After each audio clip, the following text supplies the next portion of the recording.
So hi guys, please unmute yourself and feel free to ask any query if you have it on this particular topic.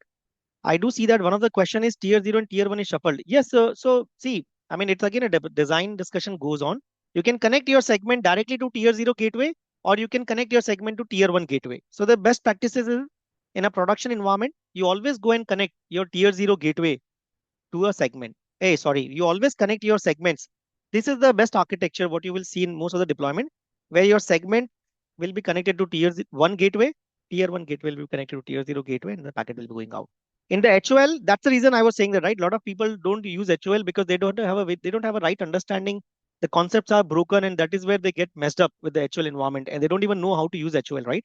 So that is what we do in our deep dive program where we educate professionals to have a complete understanding of the NSX, not from an administration standpoint like what I've just explained in the UI. I want my learner to become architect. And to become architect, you really need to decode the architecture, right? So that is what once your architectural understanding is clear, you will see that the segment can be connected to tier 1 or segment can be connected to tier 0. That's your call. But 90% deployments, if you really see that, this is the architecture what we follow, where segment will be connected to tier 1 only. And this is what I've demonstrated you. I quickly created a tier 1 gateway and show you that how it works. And that's the end of our routing discussion.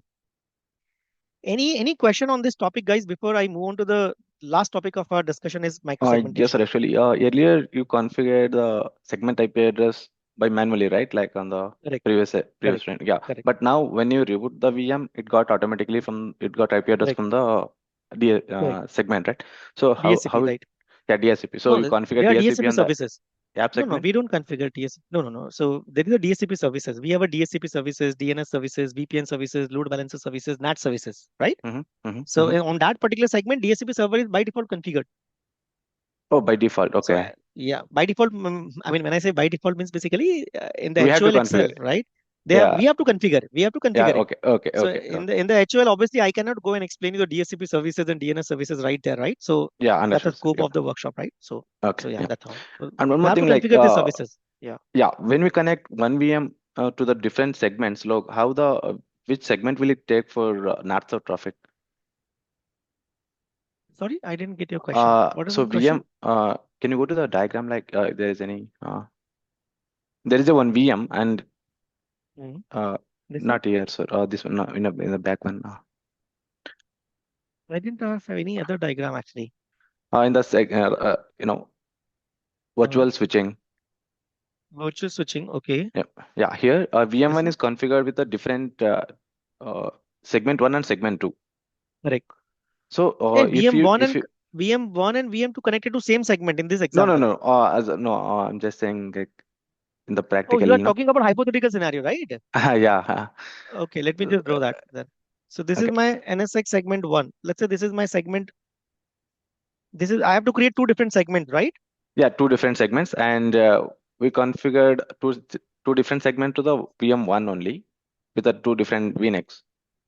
Okay, so you have a VM and let's say it has a one VNIC here and another VNIC Yep, here. yep, yep, Okay, yep. So if you generate any north-south traffic, like if you ping to google.com or somewhere, so how the correct. traffic will go? Like which segment it will prefer? You have to set the default route, right? What is your Oh, default we route have to pointing set. to which segment?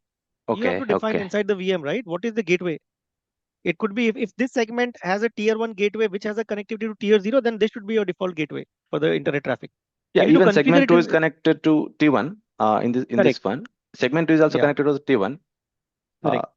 can you connect But to in the segment two VM, also T? see, you again will have a see when you're pinging, right? So you always have to define the VM route table that Uh-huh. okay, if anyone want to go to 0.0.0/0, so I Okay, have a ETH0 or ETH1, okay, correct? okay. So Yeah. inside the VM, you have to define, right? What is my exit gateway, ETH0 or ETH1? Oh, Accordingly, the we traffic will have to flow. define it, right, sir? Okay. Okay. You have to define it, right? You have to tell the subsystem there are two interfaces. Which interfaces am I use to send the traffic Exactly. to the outside? Yeah, I thought automatically it will select which you No, configure no, first no. segment. No, man, how automatically? See, that is the difference, right? I mean, you understand the packet flow, right? So Yep. because there are multiple interfaces, I don't know which gateway to go out, right? So we Yeah, need to yeah. educate the operating system Okay, about that. okay. Got it. Yeah. Okay. Yep.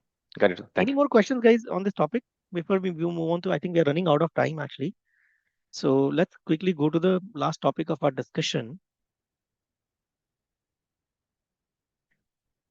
which is going to be the microsegment.